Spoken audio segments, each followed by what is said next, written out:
Welcome to this interview, everyone. Today we have someone very special. Today, I met this person last year in the Date with Destiny Tony Robbins conference, and I'm excited to present to you Miss Jillian White.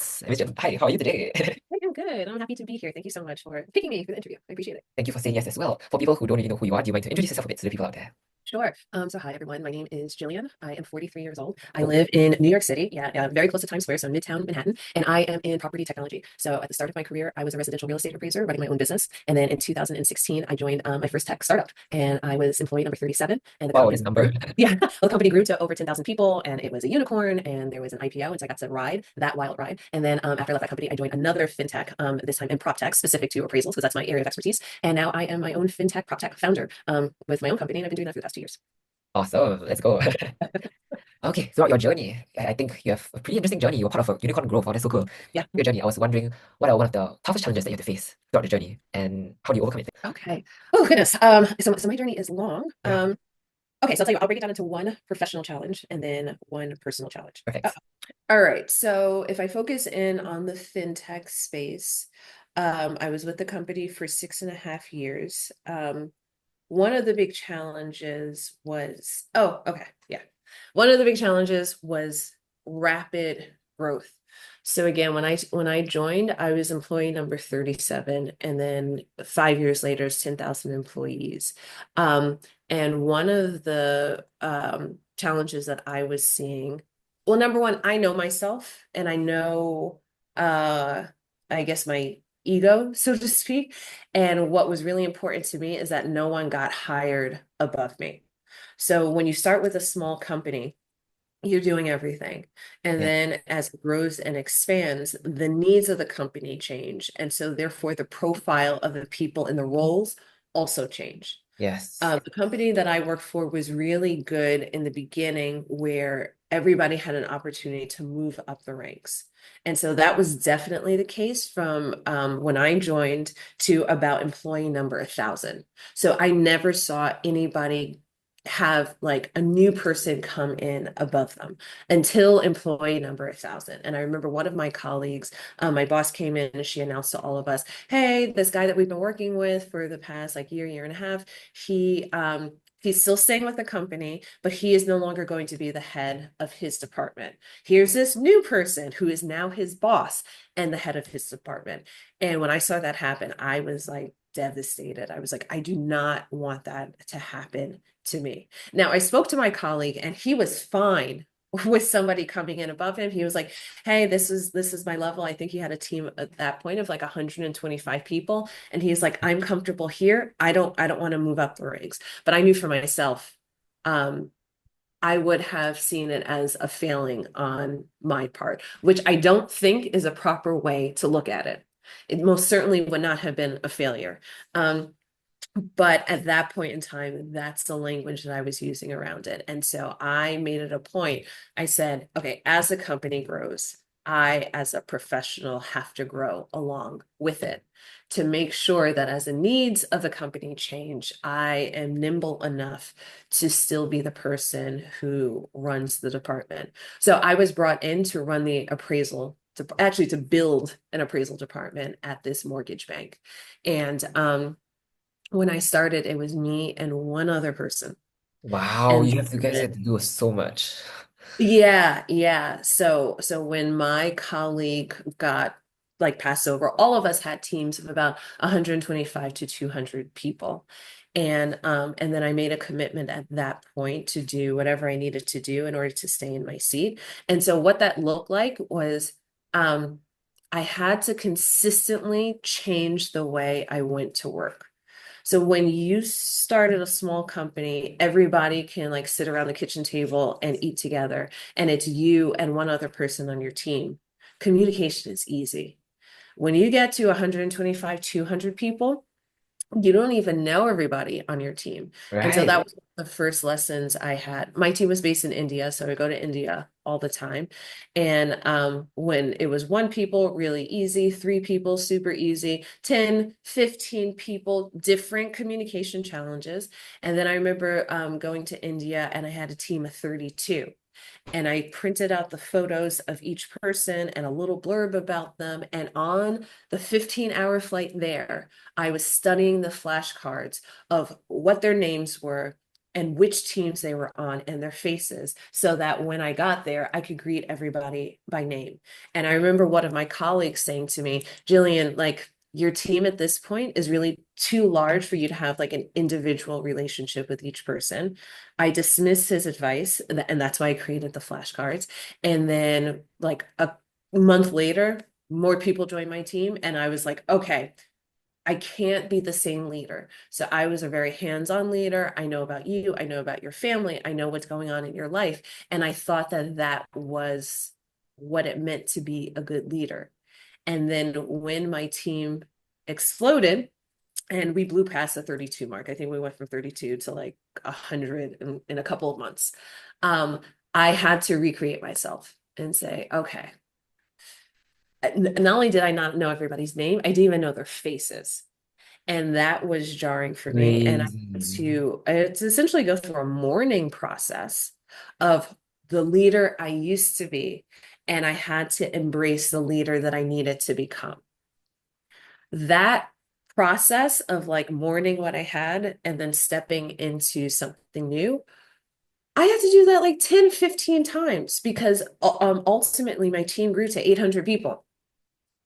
And who you are as a leader with 800 people is very different than who you are with 200 people, which is different than who you are with 50 people, which is different than who you are with 15 people.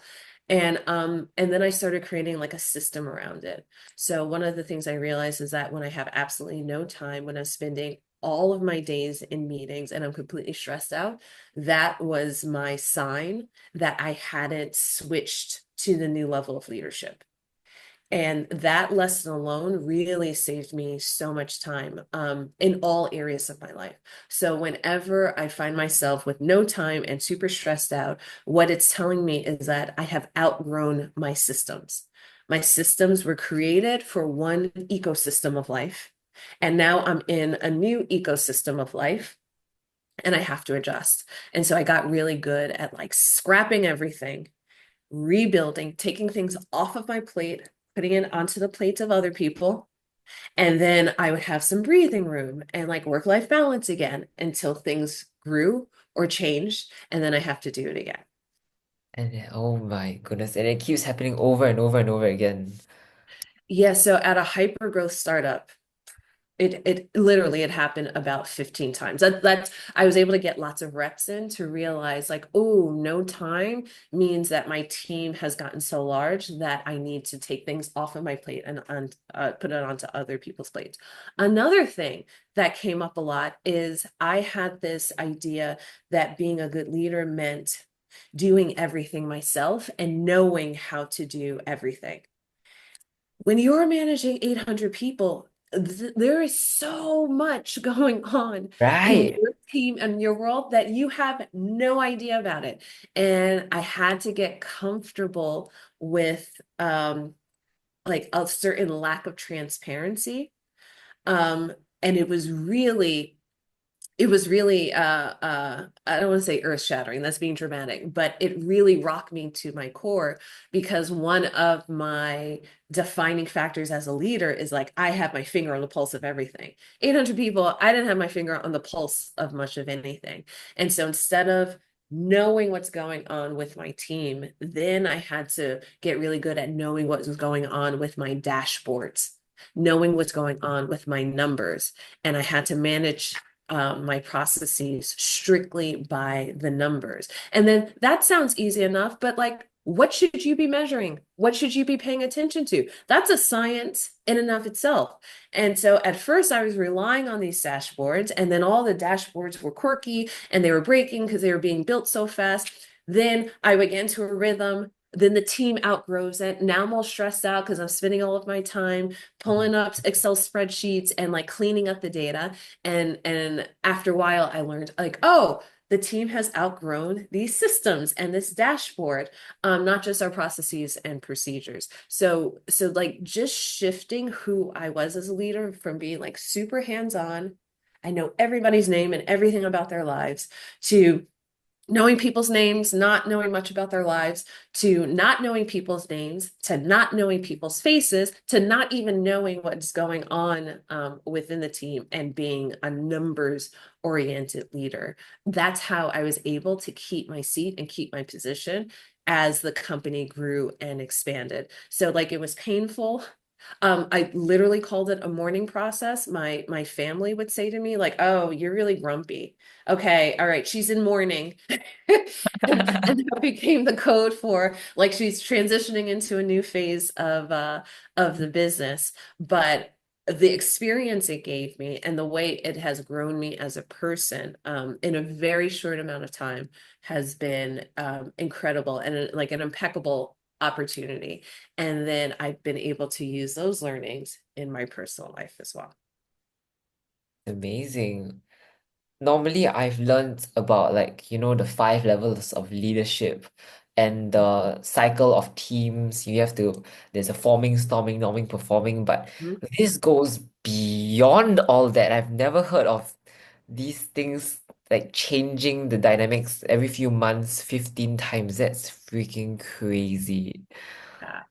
Again, it's something that only comes up when you're in a situation that is ever changing and evolving, and also the number of people being added in increases the complexity. Because I was trying to find books or resources on it, and one of my colleagues, he said, "Jillian, you have to think about how many companies in the world have gone through the level of hypergrowth that we have gone through." And he was like, "And then out of that small pool of people, how many of them have actually written a book about this?" And I was like, ah. That's why I can't find any resources around it. Um, I've so you never heard it heard. here first. Wow, you've experienced something that has never been written about before. I don't know if it's never been written about, but it's just a very unique experience. You need to start early at a startup. It needs to turn into a unicorn, and you need the ability to to keep growing. Your responsibilities growing at the same pace that the company is growing. And so when he put it that way, like at the company I work for, there was maybe 10 to 15 of us who grew with the company and got to keep our seats. And then if you multiply that across the globe, you're not talking huge numbers. And then, yeah, so there's not just that many people to speak on this. Yes. So what I'm hearing is that for you to actually stay in your position, you really needed some really good awareness as to what was going on, when is things working, when it was not working. So you identify that to be when you were stressed, you were overwhelmed, time to change. Mhm. Mhm. And you were kind of comfortable with doing all that and growing at the same time, which is really cool. Something that I thought of is today I was talking to a startup founder in Singapore, and they were kind of complaining that some employees were just complaining about when their job roles changed and they were getting paid the same amount of salary. I'm not very sure. Okay, maybe not the same amount of salary. But when the job roles keep changing as the company kept growing, they just kept complaining like, "Oh, why do I have to learn new things? Why do I have to? Not fair. I'm too stressed out." What would you say to those guys? The startup world is not for you. Um, and so I think they're two different, there's lots of different types of people, but for simplicity, I'll break into two different buckets. Yes, There are people like me and my colleagues at the startup who love green fields. That's what my boss kept saying to me. She was like, "Jillian, you're really good with like green fields, meaning there's nothing." And somebody, the CEO, would share with us, like, here is the vision. And I'm like, I'm good, leave me alone. I'll report back on how my department has fulfilled on that vision. So there's a group of awesome. people who are really good with that. So that group of people, we love change. We expect change. We anticipate it. We're not freaked out by it. We're good. Then Yes, there's other people who really thrive in structure. You're like, tell me what to do, and I will do it to perfection. Allow me to develop like mastery, and I'm willing to learn something, but once I learn it, I want the opportunity to implement it. those people who love the structure and want the opportunity to just continue iterating and implementing on the same thing, startups are not the place for you because in the beginning, there's so many wild pivots. And then even when they're no longer wild pivots, like we were started on mortgages and we worked on mortgages, with the growth there's so many pivots. Like you have to pivot the way you lead. You have to pivot the way that like, you work. You have to pivot your dashboards. Like there's just constant change. And so the folks who complained a lot about the changes, at least in my work experience, didn't last for very long because they kept waiting for when things were going to settle. And then when I would interview people, the folks who would say, like, Jillian, what does my career trajectory here look like? I was like, And I would be honest with them. I'm like, I have no idea of what your career trajectory looks like. Same way I have no idea of what my career trajectory looks like. And I said, if you want a company that can tell you the career trajectory, you need to go to someplace that's more established. Because in the startup world, we can't offer you that. And then when we got more structure and there were levels and a career trajectory, the types of people that I hired were completely different than the types of people I hired in the early days. So yeah, so somebody who's complaining about like, oh, I'm changing all the time, it tells me that they are probably a better fit for a later stage startup or not a startup at all, like Right. a traditional company. But like, yeah, if you're at an early stage startup, you have to embrace the crazy and the chaos, and the personality types that work best at that are the ones who want to chart their own course. All right. Thank you for sharing all these things. Holy Okay. sheesh. You were mentioning about a kind of a personal challenge that you had also, or a professional challenge and a personal one. Do you mind to share a bit about the personal one?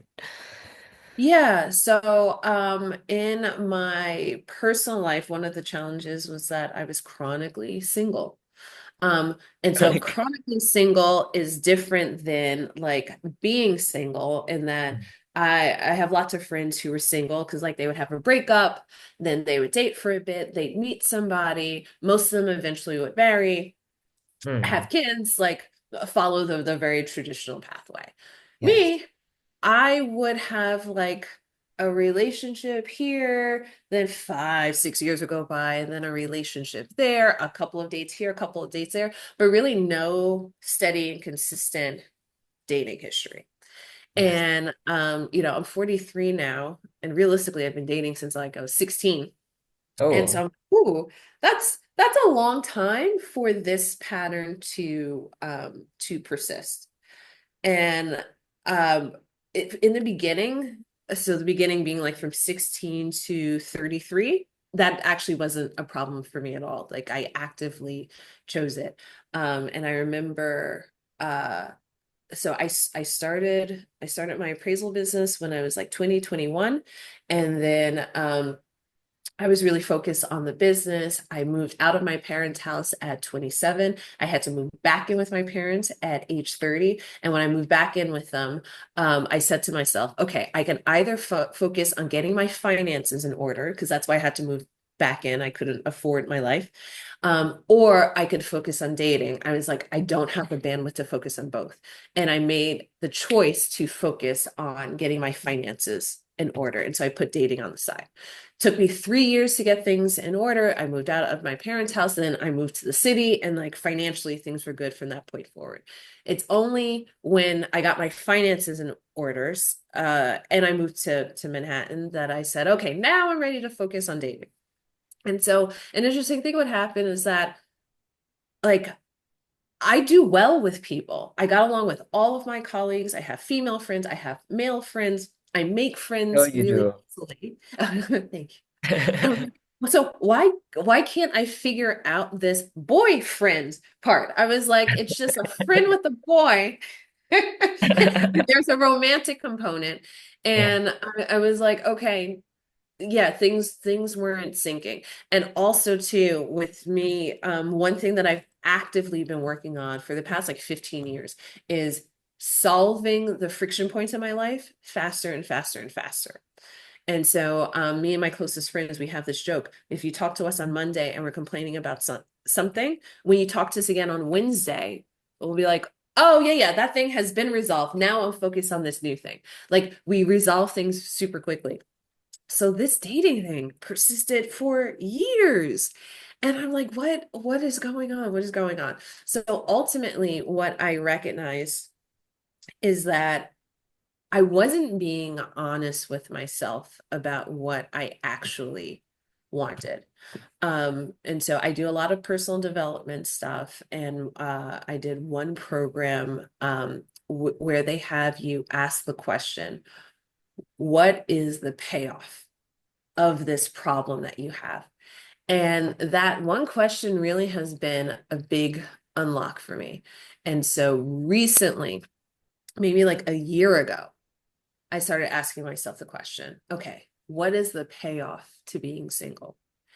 And man, when I started writing out what the payoff was, I got so many payoffs from it. And really the big one was that being single allowed me to avoid having to answer life's biggest questions.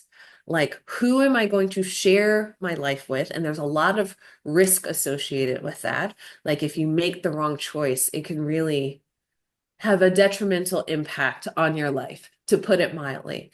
And then by bypassing that question, I didn't have to ask myself the even larger question of whether or not to have children. And so when I drilled down to all of the payoffs in being single, it really got distilled down to those two big life questions that I just didn't have the courage to answer. And so once I realized that was what was keeping this singledom in place, that was like a major unlock. And I was like, oh, I'm no longer a victim of singlehood. It's not something that's happening to me. It's actually something that I'm actively choosing because I'm getting these really big payoffs and not having to answer these large questions. And so I did a series of like a lot of additional personal development work, and all of these like questions got put into my mind, or tools were given to me that really helped me to tease it out. But I think the major first step was just like really being honest with myself, like there's something else going on here. Um, and so very recently, you and I were at, personal development conference together. And at that conference, I met someone. And now normally when I meet somebody, there's this like getting to know you phase, and yeah, just like this like, oh, there might be something here. With Maybe. this guy, there was none of that. It went from 0 to 100. Um, immediately. So like I met this guy in May, and we had been texting and communicating from May until December. So there is like a history there, but I hadn't looked at him through a romantic lens because I have all these rules about what it's supposed to look like. And then I discovered that my rules were actually a way for me to keep myself safe and feel protected. And I decided to let go of those rules, and be courageous and step into a lot of the unknown. And so when I was willing to step into the unknown, he who had always been there and had always been interested, I just wasn't looking at him through that lens. It was like immediate. And all of the list of things and attributes that I wanted, that I had been making over the entirety of my life, like he has all of those things and then some. And then there's this high level of ease and no need to interpret it, because it's just very clear, like I want to be with him, he wants to be with me, done. And our relationship is moving and progressing at a very fast pace when you think of it in terms of like uh time, like actual calendar days. But when I think of it in terms of hours spent together and how much we know about each other, it's moving at the normal regular pace.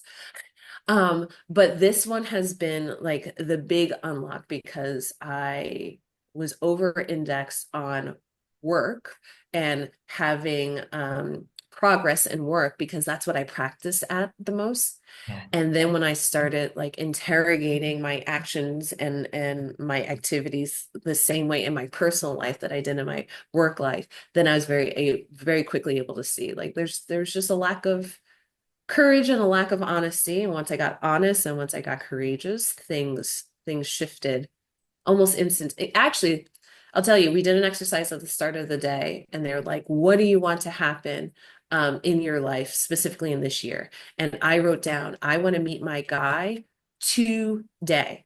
And I was really embarrassed that I wrote down, yeah, I didn't share this with you. I was really embarrassed that I wrote down the word Wow. today because I was like, that's just that's a lot to ask. Like I want to meet him today. Right. Um and then we were asked to share what we wrote down with a group and I was super embarrassed and then at first I was going to tell them I'm not sharing. Then I was just going to lie to them about what I wrote down. And I was just going to skip over that thing. And then again, another act of courage. I was like, no, I'm going to put it out there. And I was like, hey, I want to meet my guy. I want to meet him today. And somebody in my group, he said to me, it's possible that you've already met him.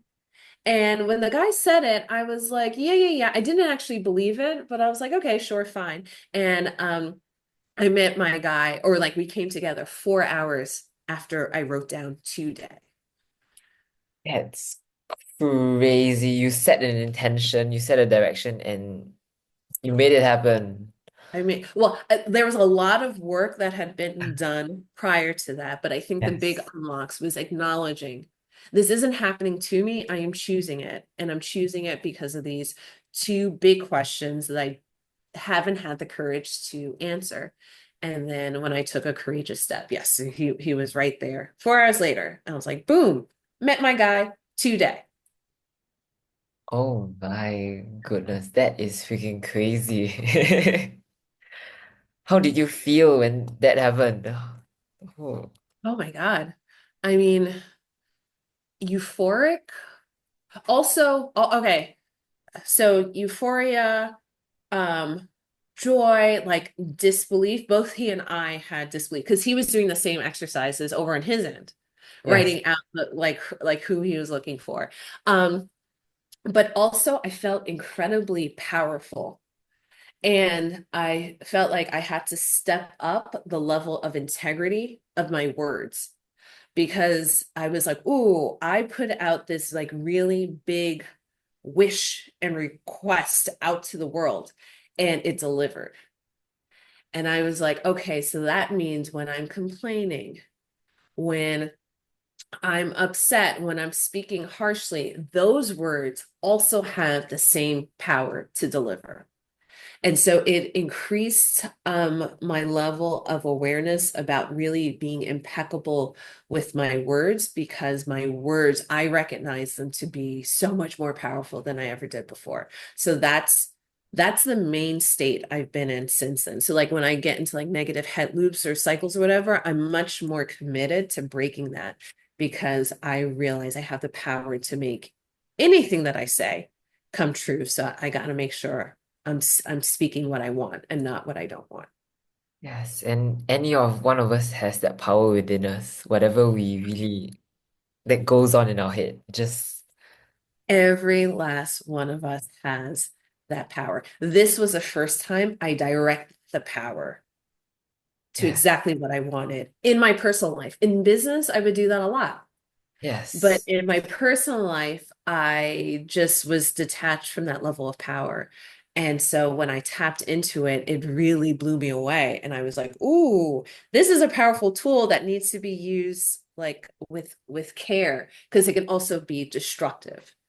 Right. And so yeah, I just have like a newfound respect for words. But yeah, I'm not special, you're not special. Everybody has this power, but we don't recognize it because we look at our lives and we're like, well, I didn't want this. I didn't choose this. That's what I was saying to myself about being single. I was like, why would I pick this? No, no, no, no, no. This is happening to me.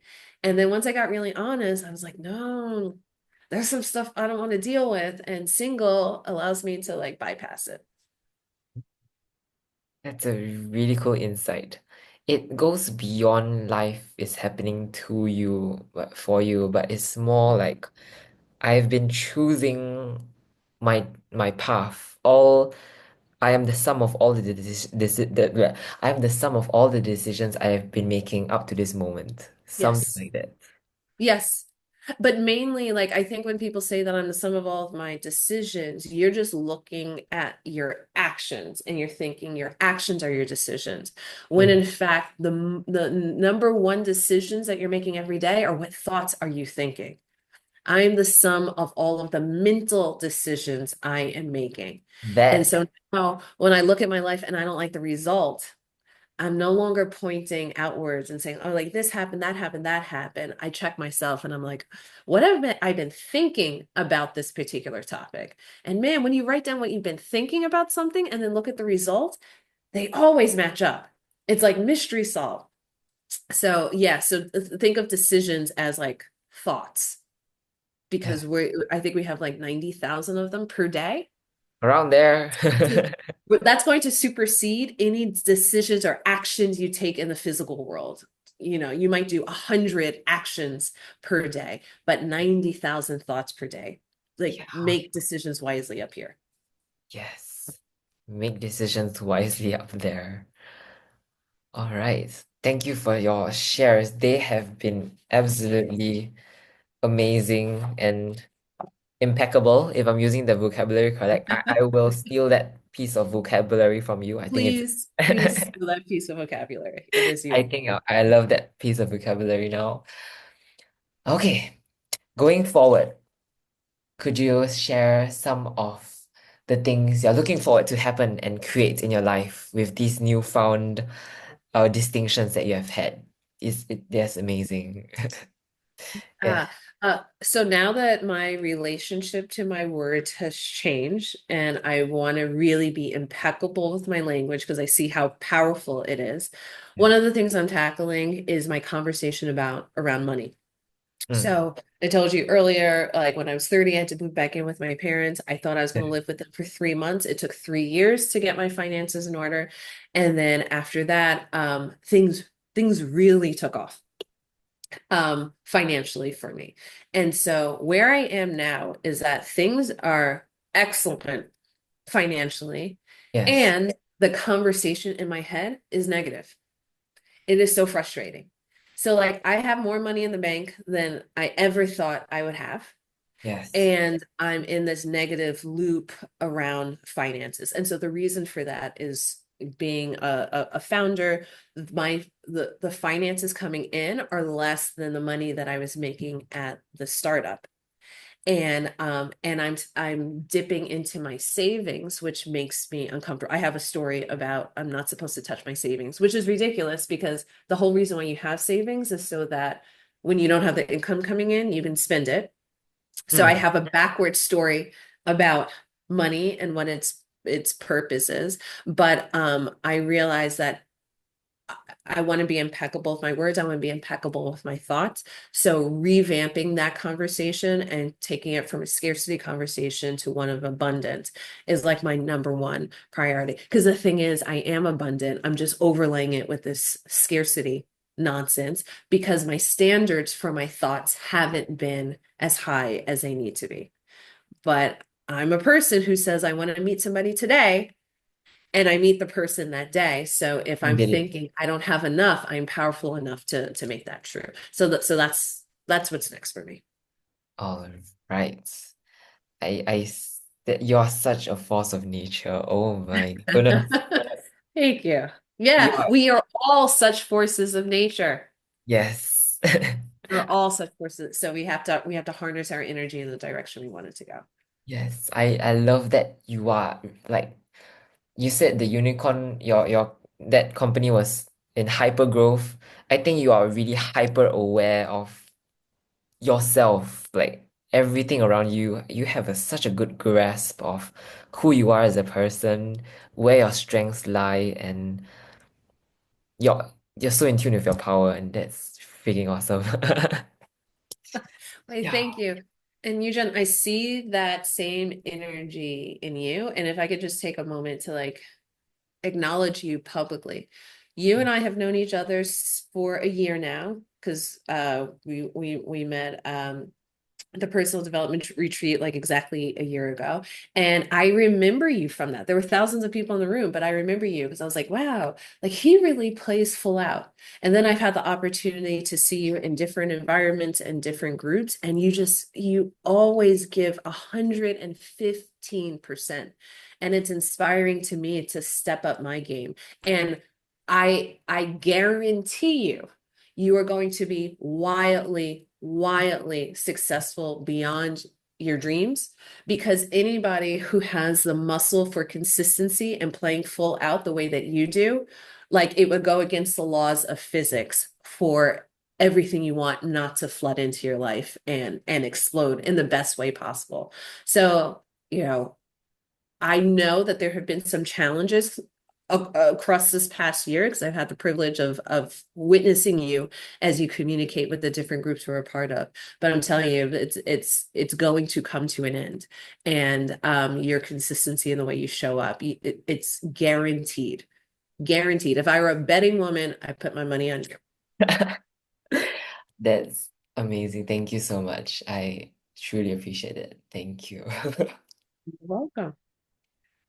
Ah, thank you.